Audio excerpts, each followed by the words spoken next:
আসসালামু আলাইকুম। Police lines school and college কর্তৃক আয়োজিত অনলাইন ক্লাসে সকল শিক্ষার্থীদের একাদশ শ্রেণী সকল শিক্ষার্থীদেরকে স্বাগতম। আমি মোহাম্মদ ফজলুল বাড়ি, প্রভাষক পদার্থবিজ্ঞান বিভাগ, police lines school and college, Rangpur. আজকে আমাদের ভেক্টর অধ্যায়ের নবম লেকচার হবে। আজকের আলোচ্য বিষয় হবে গাণিতিক সমস্যাগুলি সমাধান নিয়ে। প্রিয় শিক্ষার্থী, আমরা গাণিতিক সমস্যা 1 নিয়ে আলোচনা করব। এখানে দেখো একটা অঙ্ক দেওয়া আছে, বলা হচ্ছে পি একটা ভেক্টর, পি ভেক্টর মানে 2i cap plus 4j cap minus 5k cap, এবং কিউ একটা ভেক্টর, পি ভেক্টর মানে i cap plus 2j cap 3k cap হয়, তবে এর মধ্যবর্তী কোণ নির্ণয় করতে বলছে। তাহলে দেখো মধ্যবর্তী কোণ নির্ণয় দুটো পদ্ধতি আছে।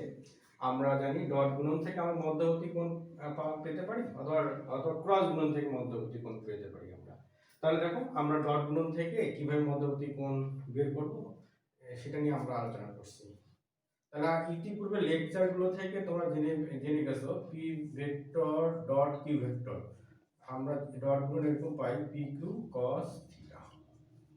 তাহলে আমরা লিখলাম এই কস থিটা মানে হচ্ছে P vector dot Q vector, নিচে হচ্ছে পি কিউ।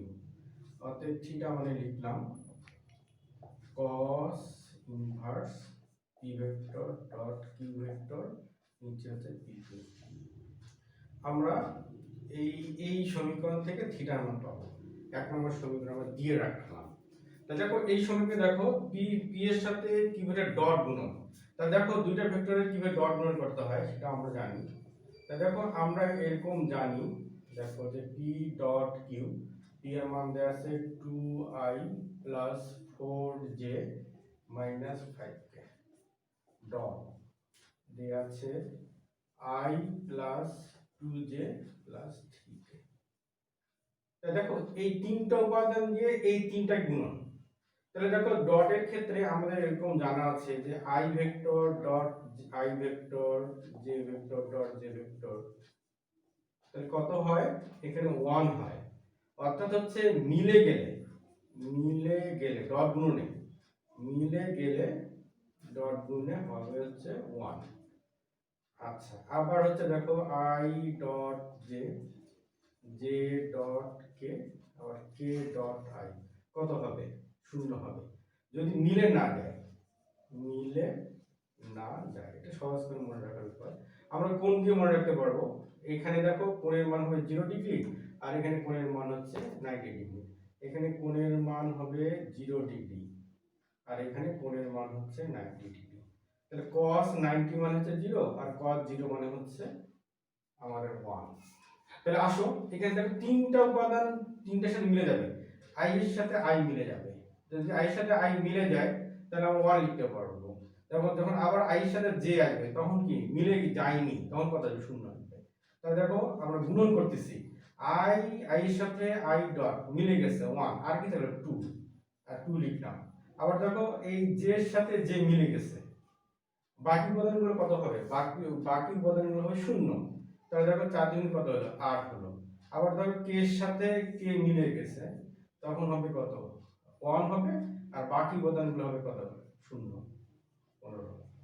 তাহলে আমরা কি পেলাম, -5 না, p ডট q করে পাওয়া গেল -5। আর এখানে আবার দেখো 1 নম্বর সমীকরণে দেখো যে p ভেক্টর আছে, তাহলে p ভেক্টর এটা হলো মান। তাহলে একটা ভেক্টর দেওয়া থাকলে দেখো সেখান থেকে আমরা মানে কিভাবে আসি। তাহলে তোমরা খেয়াল করে দেখবা এ একটা vector i a x j a y k, এবারে ভেক্টর দেওয়া আছে, এই ভেক্টর মান, তার মানে কি আসে, এখানে i যে থাকবে i এর সহগের উপর স্কয়ার হয়, j এর সহগের উপর স্কয়ার হয়, k এর সহগের উপর স্কয়ার হয়। এটা হচ্ছে ভেক্টর থেকে মান নির্ণয় করার পদ্ধতি। তাহলে দেখো এখানে p ভেক্টর দেয়া আছে, p ভেক্টর কত দেয়া আছে, এখানে দেয়া আছে 2i 4j 5k। আমরা মান বের করব, তাহলে দেখো তাহলে কি হবে, i এর যে সহগের উপর স্কয়ার প্লাস j এর সহগের উপর স্কয়ার প্লাস কি হবে k এর সহগ। এখানে দেখো k এর সহগ কত, -5 হলে k এর সহগ। অনেক সময় আমরা ভুল করে এখানে শুধু 5 এর উপর স্কয়ার দিই না, দেখো আমরা i এর সহগ নিব, j এর সহগ নিব, k এর সহগ নিব। এখানে k এর সহগ হচ্ছে কত, -1, এটা ভালো করে একটু খেয়াল রাখতে হবে। তাহলে এখানে দেখবা আমরা পেলাম 45 পাওয়া গেল। আবার দেখো কিউ ভেক্টর দেয়া আছে, কিউটা কত দেয়া আছে, i প্লাস 2j প্লাস দেয়া আছে 3k দেয়া আছে। তাহলে দেখো কিউ ভেক্টরের মান আমরা নিব, তার মান রুট ওভার 1 এর উপরে স্কয়ার, 2 এর উপরে স্কয়ার, 3 এর উপরে স্কয়ার। তাহলে কত পেলাম এখানে, রুট ওভার কত পাওয়া গেল, 14 পাওয়া গেল। দেখো এক নম্বর সমীকরণে আমাদের দরকার কি ছিল, a vector dot b vector, a vector dot b vector আমি পেয়ে গেছি। আবার কি দরকার ছিল, p ভেক্টরের মান আর q ভেক্টরের মান। তাহলে এই মানগুলো এখন আমরা এক নম্বর সমীকরণে বসাবো। অতএব থিটা মানে লিখলাম cos ইনভার্স, তাহলে লিখলাম কত, p vector dot q vector কত বের হলো, -5, আর হচ্ছে p এর মান কত বের হয়েছে, 45 বের হয়েছে, আর হচ্ছে q এর মান কত বের হয়েছে, রুট কত, 14 বের হয়েছে। এখন দেখো যদি আমরা ক্যালকুলেশন করি তাহলে আমরা এই মধ্যবর্তী কোণের মান পাওয়া যাবে। তাহলে প্রিয় শিক্ষার্থী, এভাবে দুটো ভেক্টর দেওয়া থাকলে তাদের মধ্যবর্তী কোণ আমরা ডট গুণন থেকে পেতে পারি অথবা ক্রস গুণন থেকে আমরা করতে পারি। তাহলে আমরা এইভাবে ডট গুণন থেকে দুটো ভেক্টরের মধ্যবর্তী কোণের মান কিভাবে পাওয়া যায় আমরা শিখলাম। প্রিয় শিক্ষার্থী, এবারে আমরা গাণিতিক সমস্যা 2 নিয়ে আলোচনা করব। এখানে দেয়া আছে a একটা ভেক্টর দেয়া আছে, আবার b একটা ভেক্টর দেয়া আছে। বলা হচ্ছে b ভেক্টর বরাবর a ভেক্টরের অভিক্ষেপ বা অংশ, বা এটাকে আবার লম্ব অভিক্ষেপও বলা হয়, বের করতে বলতেছে। তাহলে দুইটা ভেক্টর দেয়া থাকবে, যে কোনো একটা ভেক্টরের অভিক্ষেপ বা অংশ বের করতে হবে। তাহলে দেখো আমরা এরকম পূর্বে থিওরি থেকে জেনেছি, যে ভেক্টরের অভিক্ষেপ বা লম্ব অভিক্ষেপ বা অংশ বের করতে বলে সেই ভেক্টরের সাথে cos থিটা হয়। এখানে কোন ভেক্টর বের করতে বলছে, b বরাবর এর অভিক্ষেপ। তাহলে দেখো আমাদের এখানে বের করতে বলছে a cos থিটা, এই মানটা কত। তাহলে দেখো আমরা ডট গুণন এবং ক্রস গুণন থেকে জানি আমরা এই cos থিটার কোন ভেক্টর কোন গুণনে পাওয়া যায়, এটা ডট গুণে পাওয়া যায়। তাহলে প্রথমে আমাদের কি করতে হবে, a ভেক্টরের সাথে b ভেক্টরের ডট গুণন করতে হবে। তাহলে আমরা a ভেক্টরের সাথে b ভেক্টর ডট গুণন করলাম, ডট গুণনের নিয়ম দেখো এটা আমরা পূর্বে জেনেছি। তাহলে আমরা কার মান বের করব, a cos থিটা। তাহলে a cos থিটা মানে কি হলো, a vector dot b vector, নিচে আসলে কত, b ভেক্টর। তাহলে খেয়াল করো, তাহলে দেখো যে আমরা আমরা a এর সাথে b এর কিভাবে ডট গুণ করতে হয় সেটা আমরা একটু আগে জানলাম। তাহলে এখানে দেখো যে i - 4j + 5k dot 6i - 3j + 2k আমরা লিখলাম। নিচে দেখো b ভেক্টরের মানটা কিভাবে বের করতে হয় আমরা সেটাও বের করতে পারলাম। তাহলে দেখো যে b এর মান হবে কত, দেখো 6 এর উপরে স্কয়ার প্লাস -3। দেখো এখানে j এর সহগ কত, j এর সহগ আছে -3, আর j এর সহগের উপরে স্কয়ার প্লাস হবে কি k এর সহগের উপরে স্কয়ার। তাহলে দেখো যে আমরা এই ডট গুণন করতে পারি। তো দেখো যে কোথায় কোথায় মিলছে, i এর সাথে i মিলে গেছে, j এর সাথে j মিলে, তাহলে কত আসলো 6, আবার আসলো কত প্লাস 3 4 12, 5 দুগুণ কত 10, আর নিচে আসলো 36 9 প্লাস কত 4। প্রিয় শিক্ষার্থী, আমরা যদি ক্যালকুলেশন করি, ক্যালকুলেশন থেকে যে মানটা পাওয়া যাবে সেই মানটাই হচ্ছে a cos theta. a cos theta অর্থাৎ হচ্ছে a এর অভিক্ষেপ। প্রিয় শিক্ষার্থী, এবারে আমরা গাণিতিক সমস্যা 3 নিয়ে আলোচনা করব। এখানে বলা আছে দেখো a এর মান, এখানে দেখো a দেয়া আছে, এর পরিবর্তে কত সংখ্যা বসালে, এখানে দুটো ভেক্টর দেয়া আছে, a একটা ভেক্টর দেয়া আছে, b একটা ভেক্টর দেয়া আছে, এই ভেক্টর দ্বয় পরস্পর সমান্তরাল হবে। খেয়াল করো, দুইটা ভেক্টর পরস্পর সমান্তরাল হওয়া সত্ত্বেও আমরা থিওরি থেকে জানি যে যখন তাদের ক্রস গুণন শূন্য হবে তখন ভেক্টর দ্বয় পরস্পর সমান্তরাল হবে। আমরা তত্ত্বীয় থেকে জেনেছি যখন দুটা ভেক্টরের ক্রস গুণন শূন্য হয় তখন ভেক্টর দুটি পরস্পর সমান্তরাল হয়। আমার কথা কি বুঝতে পারছো প্রিয় শিক্ষার্থী, দুইটা ভেক্টরের যখন ক্রস গুণন শূন্য হয় তখন ভেক্টর দুটো কি হয়, পরস্পর সমান্তরাল হয়। আমরা এই শর্ত তত্ত্ব আলোচনা থেকে জেনেছি। আচ্ছা দেখো এই ক্রস গুণন নিয়ে আমরা একটু বলতে চাই। তার ক্রস গুণনটা হচ্ছে এরকম, দেখো যে আমরা যদি এই ভেক্টর মানে এরকম মনে করি, এ মনে করলাম ত্রিমাত্রিক স্থানাঙ্ক ব্যবস্থা বা কার্টেসীয় স্থানাঙ্ক ব্যবস্থায়। আচ্ছা দেখো যে আমরা লিখলাম i j k। তাহলে দেখো এই দুটো ভেক্টর ক্রস গুণন, দেখো নির্ণয় থেকে তোমরা এরকম জেনেছো, দেখো যে a vector cross B vector সমান কি দেখো আই জে কে। আচ্ছা খেয়াল করো, এখানে ছিল এরকম এ এক্স, এখানে এ ওয়াই এ জেড, এখানে ছিল কত B X B Y B Z. প্রিয় শিক্ষার্থী খেয়াল করো, দেখো যে আমরা নির্ণয় ম্যাথে তো আমরা নির্ণয় আমরা একটু শিখেছি। এখানে খেয়াল করে দেখবা যে এখানে তিনটা সারি তিনটা কলাম আছে, এরকম দেখো দুইটা ভেক্টর দেওয়া থাকবে। এটা হলো প্রথম ভেক্টর, এটা হচ্ছে কত দ্বিতীয় ভেক্টর। তাহলে প্রথম যে সারি, এই প্রথম সারিটা হচ্ছে প্রথম সারি, এই আই জে কে এর জন্য ফিক্সড, আই জে কে এর জন্য ফিক্সড। আচ্ছা আর দেখেন দ্বিতীয় যে সারি, দ্বিতীয় সারিতে আসবে, খেয়াল করো প্রথম ভেক্টরের এই যে আই জে কে এর সহগ। খেয়াল করো, দেখবা একটু ভালো করে খেয়াল করো যে এখানে আই এর হচ্ছে রোতে দেখবা যে কলামে দেখবা যে আই এর সহগ লেখা আছে কত এই প্রথম ভেক্টরের এক্স। আবার দেখো যে কলামে দেখো তোমার দেখো প্রথম ভেক্টরের যে সহগ দেয়া আছে। আবার দেখো তৃতীয় যে সারি, এই তৃতীয় সারি হবে আবার দ্বিতীয় ভেক্টরের কার, দ্বিতীয় ভেক্টরের কি হবে আই জে কে এর সহগ। তাহলে আমরা এইভাবে আমরা আমরা ক্রস গুণন আমরা করি অথবা নির্ণয় করি। তাহলে এখানে শর্তটা কি, যদি ভেক্টর দুটার মধ্যে যদি ক্রস গুণ শূন্য হয় তাহলে কি হবে ভেক্টর দুটো সমান্তরাল হবে। তাহলে আমরা দেখো এখন আমরা দুইটা ভেক্টর ক্রস গুণ করব, তাহলে বা লিখলাম। এই আবার দেখো আমরা পাশে আমাদের সূত্র আমরা বের করতে পারছি, সেখান থেকে দেখো খেয়াল করো, তাহলে আই এর সহগ কত 2, তারপর হচ্ছে কত জে এর সহগ কত -5 কত 3, আর এখানে কত 2 a 3। আচ্ছা খেয়াল করো, আমরা জানলাম এত সমান কি দিলাম শূন্য দিলাম বা লিখলাম, এখান থেকে এখানে আসছি আমরা এরপর লাইন।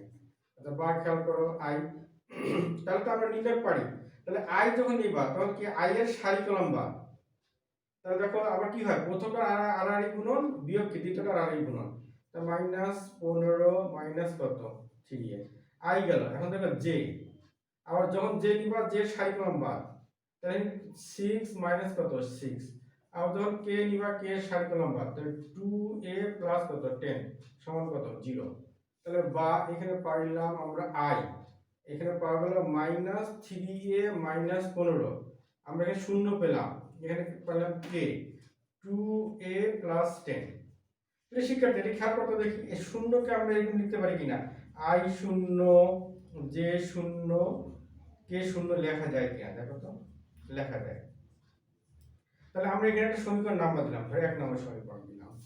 তাহলে এখানে দেখো যে আমার দরকার a এর মান বের করা।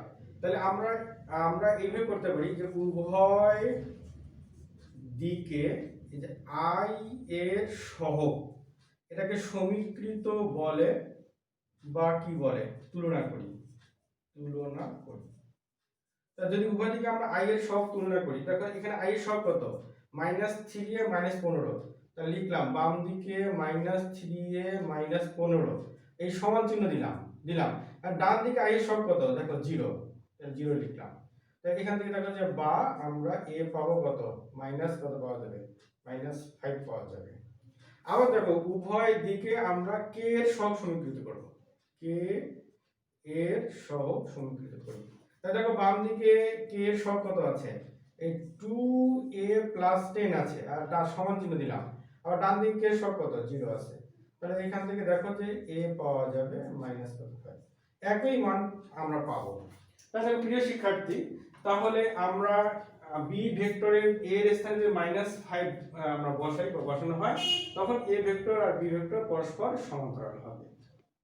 প্রিয় শিক্ষার্থী এবারে আমরা গাণিতিক সমস্যা 4 নিয়ে আলোচনা করব। এখানে দেখো দুটো ভেক্টর দেওয়া আছে, a একটা ভেক্টর দেওয়া আছে, b একটা ভেক্টর দেওয়া আছে। কি বলা হচ্ছে ভেক্টর দুটি যে তলে অবস্থিত তার লম্ব অভিমুখে একটি একক ভেক্টর লিখতে বলছে।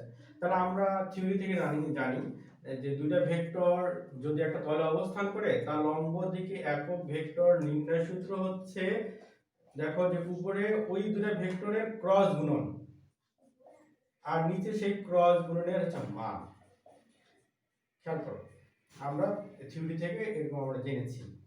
যে দুইটা ভেক্টর দেওয়া থাকবে, যে ভেক্টর দুটো যে সমতলে অবস্থান করে তার লম্ব অভিমুখে একক ভেক্টর যদি বের করতে হয়, নিয়মটা হচ্ছে এরকম, যে দুটো ভেক্টর দেওয়া থাকবে সে দুটো ভেক্টরের উপরে ক্রস গুণন, নিচে সেই ক্রস গুণনের মান। তার প্রিয় শিক্ষার্থী, এখন তো আমরা এই ক্রস গুণন শিখলাম, গাণিতিক সমস্যা 3 থেকে আমরা কি মানে ক্রস গুণন করব, এর সাথে বি এর ক্রস গুণন করব প্রথমে। আচ্ছা করলাম, তারপর কি হবে, যে এই ক্রস গুণনের মান বের করব। মান বের করা তো আমরা জানি, মান বের করব। তারপর মান বের করে আমরা এই 1 নং সমীকরণে বসাবো। যদি বসাই তাহলে কি পাওয়া যাবে, আমরা এইটা মান পাবো। তাহলে এইভাবে আমরা গাণিতিক সমস্যা 4 এর সমাধান করতে পারি। প্রিয় শিক্ষার্থী, এবারে আমরা গাণিতিক সমস্যা 5 নিয়ে আলোচনা করব। মূলত এটা একটি সিকিউ কোশ্চেন। খেয়াল করো, এখানে একটা চিত্র দেয়া আছে। আচ্ছা, দুটো ভেক্টর দেয়া আছে, এ ভেক্টর এবং বি ভেক্টর। আচ্ছা, এখন কি বলা হচ্ছে আবার এ ভেক্টরের মান দেয়া আছে, আবার বি ভেক্টরের মান দেয়া আছে। কারণ কত বের করতে বলছে, এ ভেক্টর থেকে বি ভেক্টর বিয়োগ করলে তার মানটা কত হবে। আর খতে বলা হচ্ছে এ ভেক্টরের সাথে আমরা বি ভেক্টরের ক্রস গুণ করব, আবার এই ভেক্টরের সাথে বি ভেক্টর যোগ করব। তাহলে দেখো তার পরস্পর লম্বভাবে অবস্থিত কি না। প্রিয় শিক্ষার্থী, তাহলে আমরা এখন কয়ের অ্যানসারে যাব। তাহলে খেয়াল করে দেখো, আমরা বরাবরই সবসময় দেয়া থাকতো ভেক্টর দেয়া থাকতো, আমরা ভেক্টরের এরকম মান দেয়া থাকতো, ভেক্টর দেয়া থাকতো আমরা মান বের করতাম। এবারে দেখো মান দেয়া আছে, আমরা ভেক্টর বের করব। তাহলে দেখো আমরা এরকম থিওরি শিখছিলাম যে একটা অবস্থান দ্বিমাত্রিক স্থানাঙ্ক ব্যবস্থা যদি আমরা নেই, তাহলে একটা অবস্থান ভেক্টর রাশিমালা, দেখো তো একটু মনে করার চেষ্টা করতো, আর দিয়ে শিখেছিলাম আমরা এই যে এই ও পি, এই স্থানাঙ্ক x, y। এই আর ভেক্টর মানে আমরা এরকম পেয়েছিলাম না, i x প্লাস jy। আচ্ছা, তো খেয়াল করে দেখো, আর ভেক্টর পরিবর্তে আমরা a ভেক্টর নেই, তাহলে আমরা কি পাবো, দেখো আমরা এরকম পাবো। এর অর্থটা হচ্ছে এরকম, প্রথমে আমরা নিব x অক্ষ। তো x অক্ষ বরাবর আমরা জানি নির্দিষ্ট ভেক্টর একক ভেক্টর i ফিক্সড, আর এই x হচ্ছে x অক্ষ বরাবর দূরত্ব। আবার দেখো যেহেতু দ্বিমাত্রিক, তাহলে আবার দেখো যে এরপর যাব y অক্ষে। তো y অক্ষে আবার দেখো যে ভেক্টরটা ফিক্সড, আবার দেখো যে ভেক্টর বরাবর থাকবে কি তোমার হচ্ছে মানে এই ভেক্টর কি যে y অক্ষ বরাবর দূরত্ব। তাহলে এরকম আমরা জানি, এরকম কিভাবে আমরা ভেক্টর ভেক্টরকে আমরা অবস্থান ভেক্টর পাই। তাহলে এবার আমরা আসবো, আমরা মান দেয়া আছে, আমরা এখন ভেক্টরের মান, এখন ভেক্টরটাকে বের করব। তাহলে দেখো আমরা এরকম এরকম জানি কিনা, ভেক্টর বিভাজন থেকে আমরা জানি যে কোনো রাশিকে আমরা দুইটা অংশে ভাগ করতে পারি, তার অনুভূমিক আর তার উল্লম্ব। তাহলে এখানে খেয়াল করো, দেখো a কে আমরা ভাগ করব, তাহলে a cos থিটা, তাহলে এটাকে অনুভূমিক আমরা কি দিলাম ax দিলাম। আমরা দেখো ay হচ্ছে কত, a কত sin থিটা। তাহলে দেখো এই ভেক্টরের ক্ষেত্রে এর মান দেয়া আছে 5 আর কোণ দেয়া আছে 60 ডিগ্রি। তাহলে আমরা এখানে মান বসাবো 5 cos 60 ডিগ্রি। তাহলে কত পাওয়া যাচ্ছে, 5 গুণন হাফ, অর্থাৎ 2 পয়েন্ট কত পাওয়া গেল, 5 পাওয়া গেল। এখানে দেখো যে 5 এখানে sin 60, তো sin 60 এর মান আমরা জানি √3 বাই কত 2। তাহলে এখানে একটু খেয়াল করে দেখবা, এরকম পাওয়া যাবে 4.33। তাহলে আমরা ax পেলাম, ax কত পাওয়া গেল 2.5, আর ay পেলাম কত পাওয়া গেল। তাহলে তখন ভেক্টরটা কেমন কেমন হবে খেয়াল করো, তখন ভেক্টরটা এরকম হবে না যে আমরা লিখলাম i ax প্লাস কত j ay। তাহলে এখানে কত পেলাম i x কত পাওয়া গেল 2.5, আর j কত পাওয়া গেল ay কত পাওয়া গেছে 4.33। যদি সাজিয়ে রাখো তাহলে লিখলাম 2.5i প্লাস 4.33j। তাহলে দেখো আমরা কিন্তু a ভেক্টর পেলাম। এখন এইভাবে আমরা b ভেক্টর বের করব, তাহলে b ভেক্টর বের করতেছি আমরা। তাহলে এখানে শোনো একটু খেয়াল করো যে আমরা bx নিলাম কত, b কত cos থিটা। তাহলে এখানে থিটার মানটা কত, b sin থিটা। তাহলে প্রেক্ষিতে যদি খেয়াল করবা যে সবসময় কোণটা নিতে হয় অনুভূমিক বা x অক্ষের সাপেক্ষে। তাহলে দেখো এখানে x অক্ষের সাপেক্ষে a ভেক্টরের কোণ কত 60 ডিগ্রি। আর তাহলে মানে আমরা যদি আবার x অক্ষের সাপেক্ষে b ভেক্টরের কোণ নেই, এই টোটাল কোণটা কত, এই টোটাল কোণটা এখানে 270 ডিগ্রি। আর b এর মান কত, মান হচ্ছে 6। তাহলে 6 গুণন কত হচ্ছে cos কত 270। তাহলে কত পাওয়া যাচ্ছে cos এই 270 এর মান হচ্ছে 0। জিরো পাওয়া গেল। আবার দেখো 6 গুণন সাইন কত 270, তাহলে সাইন 270 মান কত -1, 6 গুণন কত -1, তাহলে -6 পেলাম। তাহলে দেখো এখানে by এর মান হচ্ছে -6, তাহলে b ভেক্টরটা কত পাওয়া গেল, আবার এরকম করে লিখবা b ভেক্টর মানে হচ্ছে i bx কত j by। তাহলে খেয়াল করো এখানে i আছে কত 0 প্লাস কত j আছে কত মাইনাস কত 6, তাহলে আমরা কত পেলাম মাইনাস কত 6j। এটা কি পেলাম, a ভেক্টর পাওয়া গেল, b ভেক্টর পাওয়া গেল। এখন a ভেক্টরের সাথে b ভেক্টর আগে বিয়োগ করব, a ভেক্টর বিয়োগ b ভেক্টর। তাহলে আমরা a ভেক্টর মানে জানি যে 2.5i প্লাস 4.33j, সেক্ষেত্রে মাইনাস মাইনাস কত 6j।